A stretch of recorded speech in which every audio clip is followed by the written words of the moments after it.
Hello friends, good afternoon সবাইকে। কেমন আছো তোমরা সবাই? আশা করি ভালো আর সুস্থ আছো। আর আমিও বেশ ভালো আছি। তো আজকে দুপুরবেলায় খাওয়া দাওয়া করার পর বিকেলে আমরা বেরিয়েছি এক জায়গা ঘুরতে। তো চলো বলবোই কোথায় যাচ্ছি। তার আগে বলে নিই, এর আগের দিন গেছিলাম আমরা, বোন এসেছিলো, বোনের বর, তারপর আমার দেওর ননদ, সবাই মিলে গেছিলাম ওই রাম মন্দির। তোমরা তো দেখেইছো ভিডিওতে। আর আজকে যাচ্ছি, ভাই এসছে, মামি, ভাই, বোন সবাইকে নিয়ে যাচ্ছি আজকে বিরসা মুন্ডা পার্ক। ধানবাদে ঘোরার মধ্যে এই জায়গাটাই আছে, এখন দেখা যাচ্ছে। তো বললো যে চল কোথায় যাবি ঘুরতে। বললাম চল বিরসা মুন্ডা পার্ক যাব। তো শুনছিলাম ভালোই করেছে। এখন অনেক বছর আগে এসেছিলাম, প্রায় 15 বছর আগে এসেছি বিরসা মুন্ডা পার্কে। তখন নতুন নতুন পার্কটা বানিয়েছিল। আর এখন যা দেখলাম আগের থেকে অনেকটাই ডেভেলপ করেছে, মানে খুব ভালো বানিয়েছে পার্কটা।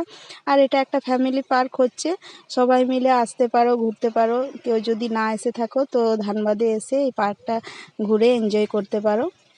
বেশ ভালো লাগছিল। আর ফ্যামিলি নিয়ে যাওয়া সত্যি খুব ভালো। আর সবাই আমরা ছিলাম, তারপর ফটো ভিডিও সব কিছুই করছিলাম। আর এখানে দেখো বাচ্চাদের সমস্ত রকমের খেলনা রয়েছে। এখানে এলে মানে খুব খুশি হয়ে যাবে বাচ্চারা। সব কিছু মিলিয়ে খুবই ভালো লাগছিল। আর যখন আমরা 15 বছর আগে এসেছিলাম না, তখন না বেশ একটা মোটামুটি হালকা ফুলকা ছিল, বেশি কিছু একটা তখন এইগুলো ছিল না, এগুলো আমরা দেখিনি। আর ওই যে ঢোকার সময়তেই কত দোকানপাট বসেছে, ঢোকার সময়ই আমরা বললাম যে চাটা খেয়েই ঢুকবো।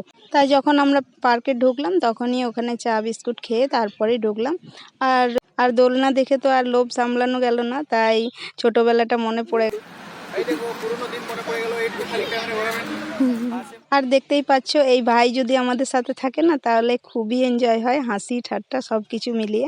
আর এখানে একটা স্টেজের মতো ছিল, যখন কোনো প্রোগ্রাম হয় তখন হয়তো এখান তো ভাই বোনেরা আর আমার মেয়েরা সবাই এখানটা একটু এনজয় করলো। তারপর দেখো সন্ধে হয়ে এলো, প্রায় 6:30 বাজছে।